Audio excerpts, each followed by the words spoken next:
दोस्तों जय हिंद। आज जो मैं टॉपिक लेकर आया हूँ वो टॉपिक है इतिहास। इतिहास के बारे में जानने की कोशिश करेंगे। इतिहास वैसे अगर हम बात करें तो इतिहास अपने आप में बहुत बड़ा है, बहुत विस्तृत है उसका अध्ययन, और बहुत से बच्चों को ऐसा लगता है कि वो बहुत मुश्किल है। लेकिन जब आप उस इतिहास को सीधे आप फनी के साथ जोड़ दें और इतिहास को आप इंजॉय करके पढ़ना आरंभ करेंगे तो जाहिर सी बात है वो कोई सी भी चीज़ आसान लगती है। तो अभी हम जिसकी बात कर रहे हैं वो इतिहास जो है मुख्य रूप से 3 भागों में बांटा गया है। हम कह सकते हैं कि जो इतिहास है उसको इस पूरे, मैं नहीं कहूँगा कि भारत का इतिहास, मैं बात कर रहा हूँ पूरे विश्व के इतिहास की, तो मैं उसको 3 भागों में बांटूंगा, उसको 3 अलग अलग कालखंड में बांट दूंगा। ठीक है ना। 3 अलग अलग कालखंड क्या होंगे वो आप देखिए। एक होगा प्राक-ऐतिहासिक काल, दूसरा होगा आद्य ऐतिहासिक काल और तीसरा होगा ऐतिहासिक काल। ठीक है। तो ये प्रागैतिहासिक काल की क्या विशेषता है, आद्य ऐतिहासिक काल की क्या विशेषता है और ऐतिहासिक काल की क्या विशेषता है, जाहिर सी बात है हमें इसके बारे में पता होना चाहिए।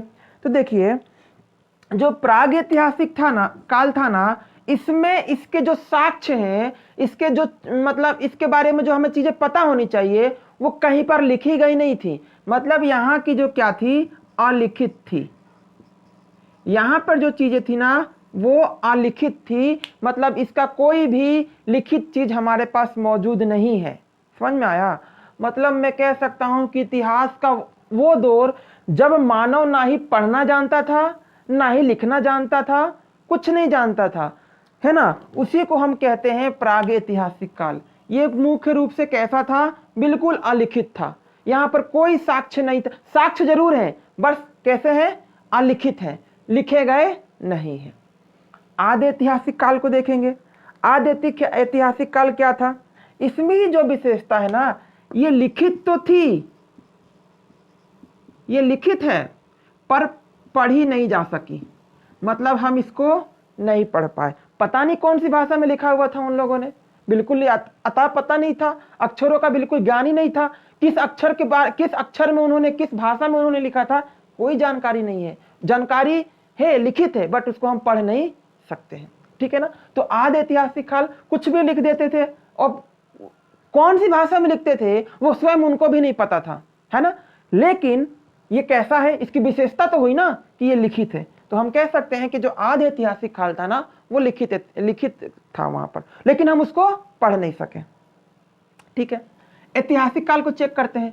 यहां पर जो थी ना, यहां पर चीजें लिखित थी और पढ़ी भी जा चुकी, मतलब पढ़ी गई। ये मॉडर्न था कह सकते हैं, है ना। ये क्या था, मॉडर्न था। आप समझिए कि प्रागैतिहासिक काल अलिखित, आद्य ऐतिहासिक काल लिखित लेकिन पढ़ी नहीं जा सकी, ये लिखित पढ़ी भी जा चुकी हैं, इसीलिए इसको हम थोड़ा मॉडर्न में बोल सकते हैं। इन दोनों की तुलना में इसको हम थोड़ा बड़ा और मॉडर्न कह सकते हैं। ठीक है ना। तो क्वेश्चन ये उठता है कि प्राग ऐतिहासिक काल की जानकारी कैसे मिली जब कुछ लिखा नहीं था, जाहिर सी बात है ना। तो हम अक्सर इस चीज को बोल देते हैं कि जो प्राग ऐतिहासिक काल है ना उसको हम पाषाण काल भी बोलते हैं, पाषाण काल, है ना। इसको हम बोल देंगे स्टोन एज, स्टोन एज बोल देंगे। ठीक है ना। स्टोन एज बोलेंगे, यानी कि इस समय, इस प्राग ऐतिहासिक काल के समय जितने मानव रहते थे, है ना, वो इन पत्थरों पर, पाषाण पर आकृति बना दिया करते थे, जिसके आधार पर हमें साक्ष्य मिले हैं और जिनके आधार पर हमें जानकारियां मिली हैं। आया समझ में। तो ये था क्या, पाषाण काल के बारे में।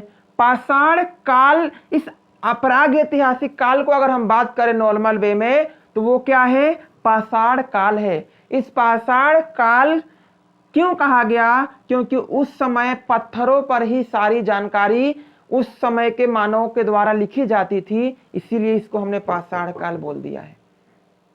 ठीक है ना। कितने भागों में बांट सकते हैं हम इसको, इस पाषाण काल को हम मुख्य रूप से 4 भागों में बांट सकते हैं। कौन कौन से, एक होगा पूरा पाषाण काल, पूरा पाषाण काल,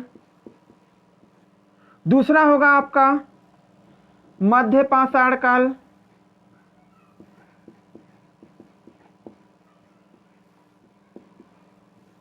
तीसरा होगा आपका नव पाषाण काल भी बोल सकते हैं, और उसका दूसरा नाम होता है उत्तर पाषाण काल, है ना।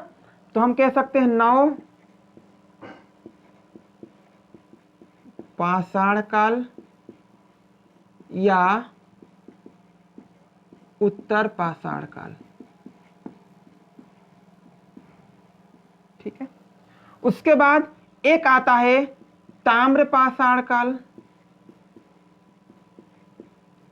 ताम्र पाषाण काल, है ना। ये है, इस पाषाण काल को 4 भागों में डिवाइड किया, पूरा पाषाण काल, मध्य पाषाण काल, नव पाषाण काल, ताम्र पाषाण काल, ठीक है ना। अब क्वेश्चन ये उठता है कि इनकी समय अवधि कब थी।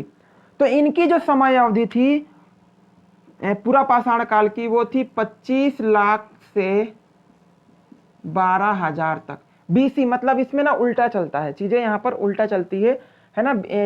ईसा मसीह के जन्म से पूर्व की चीजें होती हैं ये, तो ईसा मसीह के जन्म से पहले की चीजें हैं। तो 25 लाख से 12,000 तक, ये के का मतलब होता है 12,000, आप तो जानते ही होंगे।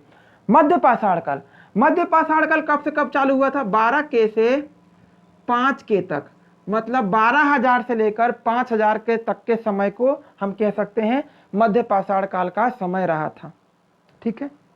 नव पाषाण काल का समय कब था? इसको हम कह सकते हैं 5,000 से लेकर 3,000 तक के समय को हम कह सकते हैं कि नॉर्मल रूप से ये किसका था? नव पाषाण काल का समय था।